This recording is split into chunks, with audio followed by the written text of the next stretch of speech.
구약성경 사사기 7장 15절에서 23절입니다. 우리는 숫자를 좋아합니다.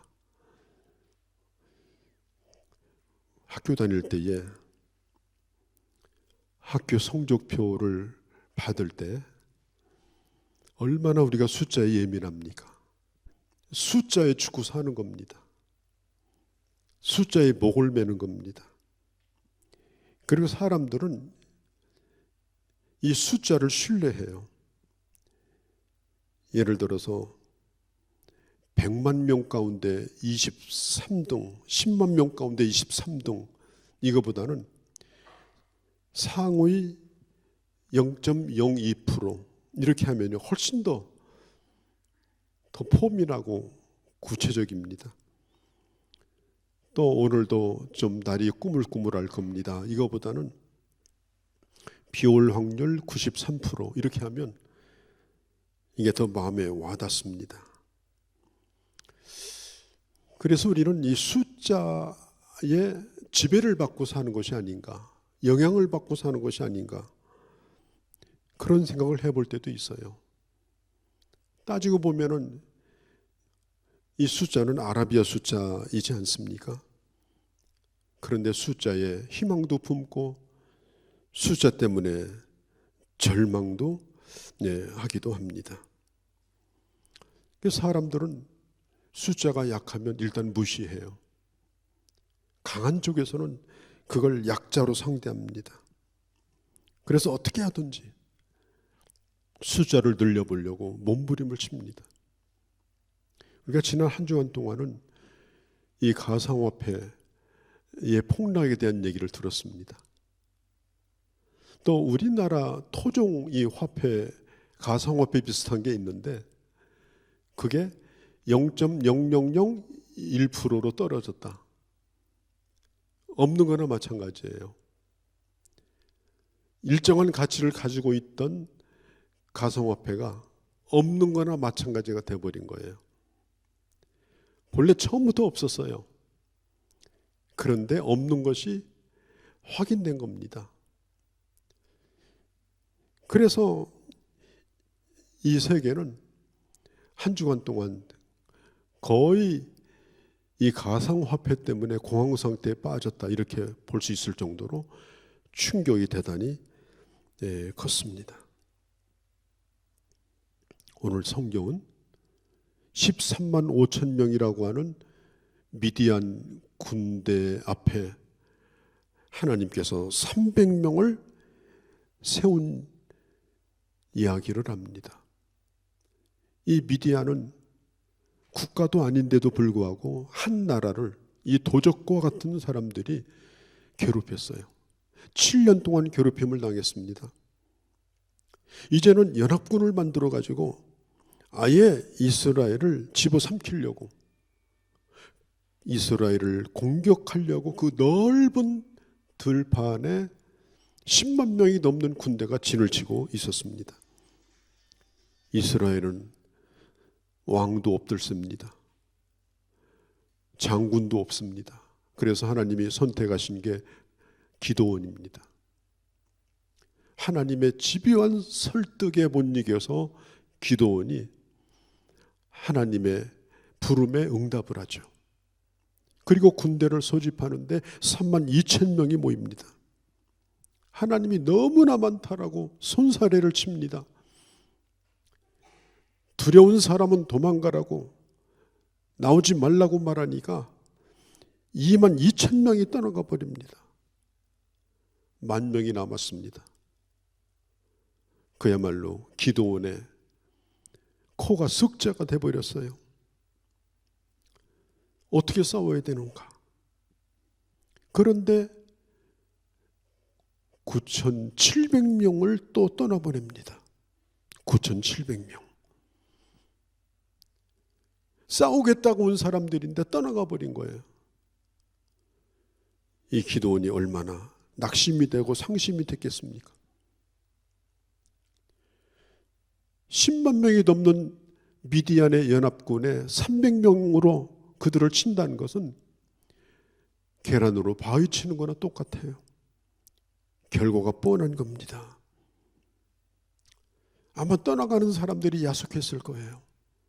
왜 떠나가나? 그리고 남는 몇 안 되는 숫자 때문에 또 실망했을지도 몰라요.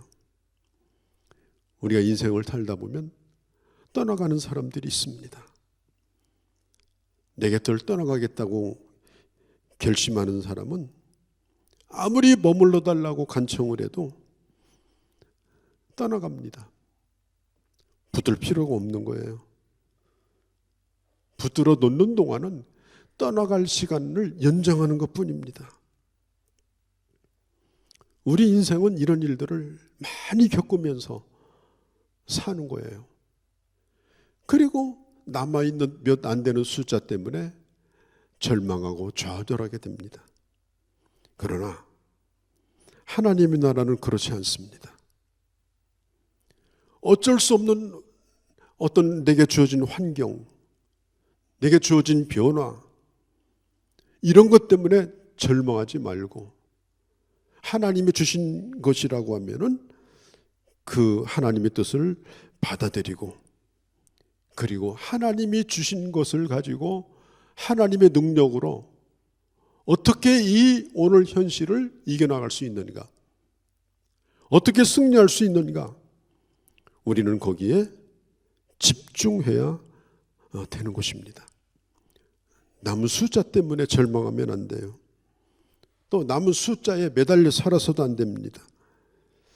특별히 저는 목회자로서 좋아하지 않는 단어가 있어요. 제 자신에게도 쓰지 않는 단어고 다른 사람에게도 쓰지 않는 단어입니다. 목회 성공이라는 단어입니다.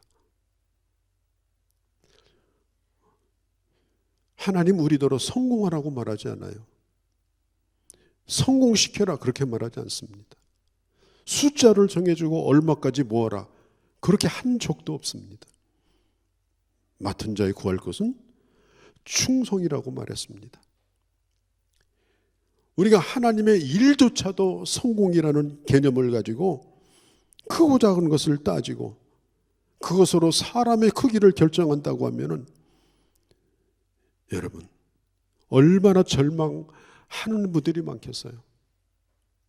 평생토록 전도해도 손가락 안에 꼽을 수도 없을 만큼 영혼을 구원할 수도 없는 저 모슬렘권에 나가서 복음을 전하는 한평생 헌신한 선교사들은 성공한 겁니까? 실패한 겁니까? 하나님께서 나에게 주신 것들, 그것이 크건 작건 간에 이것은 하나님이 새로운 변화를 위해서 오늘 내게 주신 하나님의 은혜다. 그리고 실망하든지 좌절하든지 그게 아니고 오늘 이 순간 내가 순종해야 될 것이 무엇인가? 우리는 그것을 생각해야 되는 거예요. 그리고 숫자보다는 질적으로 거기에 모여 있는 사람들이 누군가? 그 구성원들이 과연 누군가? 하나님의 교회를 번식시킬 수 있는, 영혼을 낳을 수 있는, 누군가에게 복음을 전하여 예수의 제자를 만들 수 있는 그런 실력과 그런 능력이 있는 사람들이 거기에 존재하는가? 그게 중요한 것입니다. 예수님도 제자들에게 너희는 가서 모든 민족으로 제자를 삼아 아버지 아들과 성령의 이름으로 세례를 주라고 말했습니다. 가서 복음을 전하라. 그리고 그들을 예수의 제자로 삼으라. 중요한 것은 뭐냐면 훈련이 안 된 것이 문제입니다. 아니, 훈련을 잘못 받은 겁니다. 그렇게 해도 되는 줄 알고 그렇게 하는 식으로 신앙생활을 하고 사역을 하고 그렇게 하는 것이 문제입니다. 훈련받지 않은 사람, 아니 훈련이 되지 않은 사람이 500명, 1000명, 10,000명이 모이면 뭐합니까? 모여서 상의하면 온갖 세상적인 생각과 세상적인 가치관으로 가득 찬 그런 교회 안의 모임이라면 그게 무슨 소용이 있겠습니까? 지금 하나님께서는 이 기도원을 통해서 300용사를 통해서 하나님이 어떤 일을 하시는가? 우리가 지난 시간에 봤던 말씀처럼 기도원은 몹시 더러워했습니다. 도대체 300명 가지고 뭐 하겠냐? 잠이 오지 않습니다. 날이 저물고 어차피 전쟁은 치러야 됩니다. 안 치를 수가 없습니다. 기도원이 쳐들어가지 않아도 그들이 쳐들어올 겁니다. 날이 저물고 밤이 으슥해지는데 기도원이 견디지 못합니다. 두려워서. 그때 하나님께서 기도원에게 말합니다. 기도원아, 일어나라. 지금 당장 가서 저 미디안 군대가 진치는 곳으로 진 가까이 한번 가봐라. 혼자 거기가 두려우면 너의 부하 한 명을 데리고 가라. 그래서 기도원은 부라라고 하는 부하를 데리고 미디안 진 가까이에 가게 됩니다. 그때 보초를 쓰다가 깜빡 졸았던 한 병사의 꿈 이야기를 기도원은 그 적군의 발밑에서 엿듣게 됩니다. 우연히. 꿈 얘기는 이렇습니다. 한 꿈을 꾸었는데 꿈의 보리떡 덩어리 하나가 우리 진영으로 쏜살같이 달려오더니 우리 장막을 다 무너뜨렸다. 13만 5천 명이 진을 치고 있는 장막이니까 장막 숫자만 해도 성경은 모래알처럼 많다고 그랬어요. 보리떡 한 덩어리가 그 장막을 그렇게 무너뜨린다고 그랬습니다. 그 보리떡은 다름이 아닌 바로 기도원이요 또 300용사였습니다. 기도원은 그 자리에서 하나님을 예배합니다. 승리를 확신하고 하나님이 함께 하심을 믿고 그리고 하나님을 예배하고 그리고 돌아와서 그는 하나님이 명하신 대로 오늘 이 작전을 수행하게 됩니다. 300명의 용사를 100명씩 세 대로 나누게 됩니다. 여러분, 물론 300명이 무슨 공수부대나 무슨 특수부대처럼 엄청난 훈련을 받고 최신 무기로 무장한 300명이라면 그래도 해볼 만하겠죠. 그런데 이들이 가지고 있는 무기는 딱 세 가지예요. 항아리 하나, 횃불 하나, 나팔 하나. 그건 또 싸울 수 있는 무기도 아니에요. 이 항아리를 들고 다니다가 길바닥에 놓쳤다가는요, 그 소리에도 미디안 군사가 깰 수 있어요. 나팔을 잘못 건드리면 또 깰 수가 있어요. 횃불도 이게 불이 잘못 보이게 되면은 당장 발각이 나요. 하나도 도움이 안 돼요. 그리고 숫자는 300이에요. 이상한 전쟁 준비를 합니다. 이렇게 전쟁을 하러 나가는 거예요. 여러분, 어떻게 이걸 무기를 쓸 수가 있어요? 왜 성경은 이렇게 말하는가? 이건 어차피 무기가 안 되는 겁니다. 이 싸움은 하나님이 하시는 싸움이에요.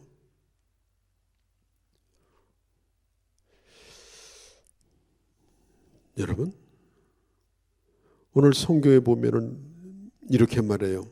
여호와와 18절에 기도원을 위하라. 여호와가 먼저고 기도원이 다음이에요. 언제나 이 순서를 잃어버리면 안 돼요. 여호와가 먼저, 그리고 기도원이 다음. 하나님의 능력을 믿고 나갑니다. 그러나 하나님께서 앞세운 리더는 분명히 기도원입니다. 하나님을 앞세우고 그리고 지도자가 주님을 따라가고 그리고 그와 함께한 동역자들이 그 지도자를 따르는 것입니다. 17절에 보니까 너는 나만 보고 나의 하는 대로 하라. 내가 하는 대로 너희도 그렇게 하라. 내가 지금 결정을 했다. 내가 지금 주님을 바라보고 주님이 하라고 하시는 대로 나는 하기로 지금 결정했다. 기도는 처음에는 그렇지 않았어요. 의심으로 가득 찼어요. 약했어요. 그러나 그는 지금 하나님의 말씀에 순종하기로 결단합니다. 그리고 그와 함께한 사람들에게 분명히 말합니다. 나를 따르라. 내가 하는 대로 하라. 이게 바로 지도자입니다. 이것이 바로 지도자의 확신입니다. 느헤미야도 성벽을 건축할 때 그렇게 건축했습니다. 모르드게와 에스더도 목숨을 걸고 하나님이 함께할 줄을 믿고 그렇게 했습니다. 하나님을 절대 신뢰하고 따르는 지도자, 여호와를 위하여, 그리고 하나님이 함께하는 나, 그 자신의 확신을 가지고 자기와 함께하는 동역자들을 깨우고 동기부여를 하고, 그리고 그들에게 분명하게 갈 길을 가르쳐주는 이 기도원의 모습, 이것이 바로 우리가 닮아야 될 지도자의 모습인 것입니다. 자, 저들에게 지금 명령을 지금 내리고 있습니다. 하나님은 화살을 준비하라고 하지도 않았습니다. 항아리 안에다가 횃불을 숨깁니다. 횃불을 숨겨요. 그리고 안 보이도록 해요. 그리고 한 손에는 그 횃불을 끌어안고, 항아리를 끌어안고 한 손에는 나팔을 듭니다. 하나님께서 기도원 300용사, 이 300용사에게 명하신 말씀이 뭐냐? 오늘 성경에 나와 있죠. 항아리를 깨고 횃불을 드러내고 그 다음에 나팔을 불고 그 다음에 함성을 외쳐라. 제가 2009년도, 지금부터 13년 전입니다. 대전의 성시화 대회를 대전 충무체육관에서 할 때, 지금보다는 제가 많이 젊었을 때인데, 그때 그 성시화 대회의 기획위원장을 제가 맡았어요. 그래서 준비하는 단계부터 또 동원하는 거, 특별히 그날 있어지는 그 모든 순서 프로그램을 짜는 일을 이제 제가 했는데, 지금도 잘했다고 제가 생각하는 게 뭐냐면, 그때 양각나팔 300개를 저희가 준비를 했습니다. 양각나팔 300개를 그 이스라엘에서 가져온 양뿔로 된 나팔을 샘플로 해가지고 그걸 만드는 데다가 맡겨가지고 똑같이 그 나팔을 만들었어요. 입에다 대고 불면 소리가 납니다. 그래서 그때 충무체육관이 꽉 찼는데, 그 강단 건너편에 목사님들 300명, 아마 대전에서 목사님들을 그렇게 많이 본 적은 전무후무했던 것 같아요. 목사님들 300명을 강단 건너편에 그때 배치를 하고, 그리고 양나팔 300개를 부는 그런 퍼포먼스를 했습니다. 그런데 그때 정말 소리가 대단했습니다.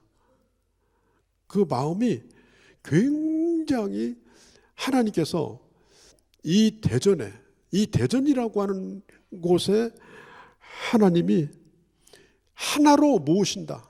나팔은 모으는 거거든요. 30여만의 성도들을 모으고, 그 다음에 죽어있는 영혼을 나팔로 깨우고, 그리고 하나님의 복음을 외치는 출발점으로 삼자. 그래서 그 행사를 그날 치렀는데, 지금도 생각해 보면 참 굉장히 감격적이었던 것 같아요.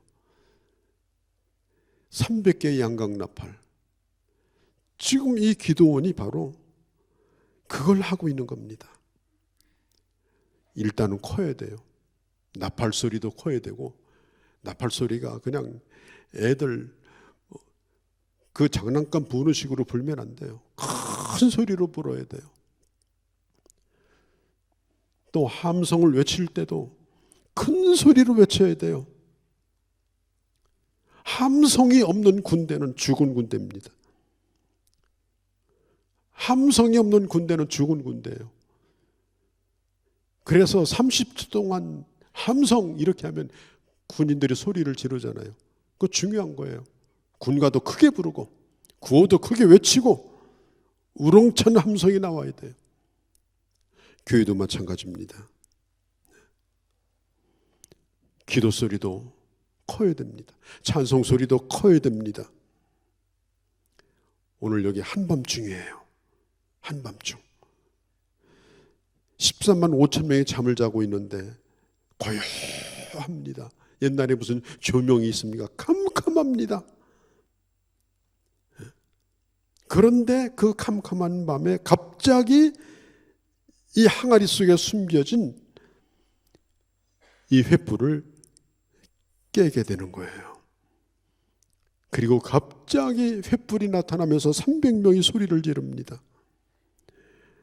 캄캄한 밤이었기 때문에 잠자다 깬 사람들은 이게 무슨 불이 났는가?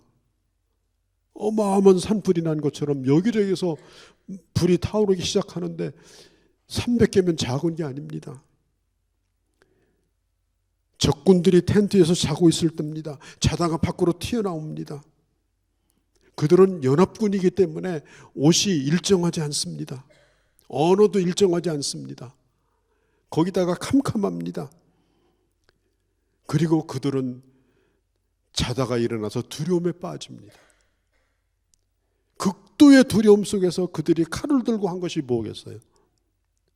적인지 아군인지 보이지도 않는데 다 적이라고 여기고 눈앞에 나타난 사람을 죽이기 시작합니다. 그래서 그 어마어마한 그 미디안 진이 한순간에 아수라장이 된 거예요. 미디안 그 보초병이 자기 입으로 얘기했던 그 꿈 얘기, 보리떡이 굴러오더니 우리 진을 완전히 박살내버렸다. 왜 꿈을 꾸고 그 사람이 그 얘기를 했던 겁니까? 미디안 군대는 숫자가 많았지만 그들은 이미 두려움에 가득 차 있었습니다. 성경은 22절에 보면 이렇게 말합니다. 미디안 군대가 서로 친 것이 아니라 서로 치게 하나님이 하셨다. 하나님이 치게 하심으로 그랬어요. 친구들을. 서로를 알아보지 못하게 한 거예요. 너무 흥분해가지고 두려움에 빠져가지고 아군과 적군을 구분하지 못하게 한 거예요. 그리고 그 전쟁은 자중질환으로 패배하고 극소수의 사람들만 결국은 살아서 도망을 치는 이런 싸움이 되고 말았습니다. 우리가 돌이켜보면 3만 2천 명이라고 하는 이스라엘 군대를 보면서 우리 주님이 말씀했죠. 두려운 자들은 돌아가라. 두려운 자들은 돌아가라. 하나님이 원하시는 게 뭐예요? 불확실한 태도를 가지고 모여있는 군중이 결코 아닙니다. 왜 나왔는지, 어떻게 싸울는지, 또 승리에 대한 확신도 없이 모여있는 그런 사람들은 갖다 놓아도 싸울 수가 없습니다. 오늘 적군들이 자기들끼리 죽이는 거 보세요. 숫자가 문제가 아닙니다. 예수님의 공생애 가운데 얼마나 많은 사람들이 예수님을 따랐습니까? 밥 먹는 인원만요. 한 번은 남자만 4,000명, 한 번은 남자만 5,000명이에요. 이게 보통 군중이 아닙니다. 오늘날에도 어마어마한 겁니다. 남자 숫자만, 남녀 합치면 어린아이까지 2만 명에 이르는 사람들이 예수님을 따랐습니다. 예수님의 인기가 대단했습니다. 그들의 목적은 뭐냐? 예수님을 왕으로 삼는 거였습니다. 예수님이 손짓 한 번만 하면 왕이 되는 거예요. 그런데 우리 예수님께서 그들을 의지하지 않으셨습니다. 그들을 통하여 하나님의 나라가 이루어질 거라는 꿈을 꾸지 않으셨습니다. 그들은 예수님을 십자가에 못 박을 때 예수님을 십자가에 못 박으라고 하는 선동에 휘둘렸던 군중들이 바로 예수님을 따랐던 자들이었습니다. 그리고 주님이 부활하시고 승천하고 하늘로 올라가시기 전에 그때의 주님이 죽으실 때 주님을 따랐던 자들은 예수님의 12 제자 외에 수십 명에 이르지 않습니다. 실패한 겁니까? 예수님이 망한 겁니까? 왜 그 많은 숫자를 다 돌려보낸 겁니까? 위기의 때에는 믿음의 용기를 가진 사람들이 드러나게 됩니다. 신앙생활도 마찬가지입니다. 믿음의 용기가 드러나는 때가 언제냐? 위기의 때입니다. 위기의 때에 내 믿음이 확인이 되는 겁니다. 위기의 때에 그 교회가 어떤 교회인가 드러나게 되는 것입니다. 흔들리지 않는 믿음, 용기, 그것이 오늘 이 시대에 필요합니다. 오늘 우리는 몇 년 동안 너무나 자존감이 많이 깨졌습니다. 며칠 전에 우리 목사님들 만나가지고 제가 제안을 했어요. 우리 서로 등을 토닥거려주자. 나도 위로가 필요하고 당신도 위로가 필요하지 않느냐. 그러면서 서로 웃으며 등을 두들겨줬던 그런 시기를 우리가 지난 거예요. 그러나 오늘 기도원의 300용사, 이 사람들은 준비된 사람들이에요. 위기의 때 준비된 사람들. 난 여러분들이 가장 힘들고 어려울 때 준비된 하나님의 사람들이 되어지기를 바랍니다. 따라다니는 군중이 아니라, 숫자에 묻혀서 스스로 만족한 것이 아니라, 숫자에 덕을 보려고 붙어있는 자가 아니라, 모두가 떠나갔지만 끝까지 남아서 하나님의 역사를 위해서 준비된 그 300명과 같은 그런 하나님의 사람들이 여러분 되어주시기를 바랍니다. 바로 오늘 이 시기가 바로 그때입니다. 300명은 준비된 자입니다. 용기를 가졌다 하더라도 다 쓰임받은 것이 아니라 준비된 사람만 쓰임을 받았습니다. 여러분 준비하십시오. 기도로 준비하시고 말씀 충만으로 준비하시고, 그리고 하나님을 위해서 가진 하나님의 비전을 같이 공유하며 준비하시고, 어려운 때는 반드시 지나갈 것이고, 그리고 하나님은 나를 사용하신다. 그리고 하나님의 역사에 내가 쓰여질 것이다. 그리고 코로나와 함께 바이러스처럼 소멸되는 사람이 아니라 해와 같이 별과 같이 빛나는 하나님의 사람으로 세워지는 그런 여러분들이 되어주시기를 주의 이름으로 축복합니다. 2003년도였습니다. 미국의 워싱턴에 90세 된 로버트 B. 브라운이라고 하는 분이 돌아가셨어요. 로버트 B. 브라운. 그는 약 그때 당시 돈으로 한국 돈 15억 원이 넘는 유산을 조지아주, 같은 주도 아니에요. 조지아주의 안드레셀빌이라고 하는 감리교회에다가 헌금을 했습니다.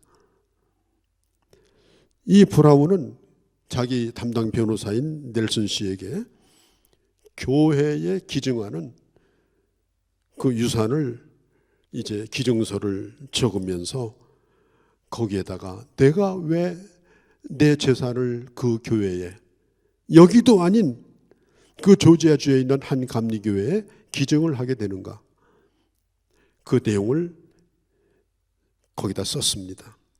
이렇게 썼습니다. 몇 년 전 어느 주일 아침 내가 조지아주를 여행하고 있었는데, 그때 인생의 허무함과 쓸쓸함 그리고 외로움으로 내가 방황하고 있었을 때였다. 그러던 내가 우연히 당신들의 교회를 방문하게 되었고, 나는 그날 주일 아침에 극진한 대접을 받았다. 여기서 말하는 극진한 대접이란 교회 입구와 예배 후에 교우들이 보여준 친절한 말과 꾸밈 없는 그런 친절한 태도였다. 그 이후로 당신들이 베푼 친절을 잊을 수 없었다.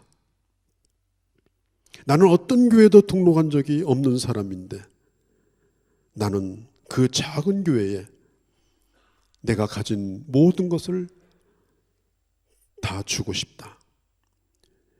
그래서 의뢰인에게 이 유언장을 만들고 전 재산을 교회에 전달을 했습니다. 이 안드레센빌 교회의 이 목회자와 성도들은 깜짝 놀랐습니다. 교회는 도대체 그 사람에게 뭘 줬는가 기억할 수가 없었습니다. 많은 사람들이 교회를 드나들었으니까. 그러나 그 교회가 한결같이 했던 것이 하나가 있습니다. 그것이 뭐냐? 어떤 사람이 오든지 어떤 방문객이 그 교회에 방문하든지 그때만 아니라 그 모든 사람에게 한결같은 친절을 베풀었다는 것입니다. 그 안내위원들이 그 따뜻한 친절과 진심 어린 그 환영, 언제나 그런 마음의 준비를 하고 언제나 그렇게 했던 그 교회가 바로 이런 놀라운 결과를 가져온 겁니다. 우리가 어떤 것을 할 때 어느 한순간 잘하는 법은 없습니다. 준비된 사람들이 변함없이 자기 자리를 지키고 자기가 해야 될 일을 충실히 하고 있는 준비된 그 사람, 바로 그 사람들이 바로 기도원의 300용사인 것입니다. 지금이야말로 우리의 항아리를 깰 때입니다. 항아리란 우리 자신을 가르칩니다. 꽁꽁 가두고 그리고 경계하고 폐쇄적이었던 우리 자신을 깨버릴 때입니다. 그리고 내 안에 있는 하나님이 주신 은혜를 드러내야 될 때입니다. 그리고 소리를 질러서 우리는 함께 모으고 함께 격려하고 그리고 세상을 향하여 주님의 복음을 증거할 때입니다. 하나님은 바로 그런 사람을 찾으십니다. 바로 여러분들이 바로 그 300용사가 되어주시기를 바랍니다. 기도하시겠습니다. 걸어가신 우리 아버지, 주께서는 지금도 그 300용사를 찾으십니다. 그들은 전설 속에 영화에나 등장하는 용사들이 아니라 하나님은 바로 오늘 우리가 그 용사가 되기를 원하심을 저희가 압니다. 하나님, 어려운 때를 지나 이제 빛을 발해야 될 때가 왔나이다. 준비된 심령으로 세상을 이기고 세상을 압도하는 영적인 능력을 갖추면서 하나님의 새로운 역사를 펼쳐갈 수 있는 그런 우리 교회와 우리 모든 주의 자녀들이 다 되게 하여 주시옵소서. 우리 주 예수님의 이름으로 기도하옵나이다. 아멘. 예수 그리스도의 은혜와 성부 하나님의 극진하신 사랑하심과 성령의 교통하심이 오늘 예배 가운데 함께한 모든 주의 자녀들과 저들의 가는 모든 길과 주께서 핏값을 주고 세우신 우리 교회와 이 땅 가운데 세우신 모든 교회와 내 사랑하는 조국 대한민국과 그리고 모든 열방 가운데 이제로 영원히 함께 계실지어다. 아멘.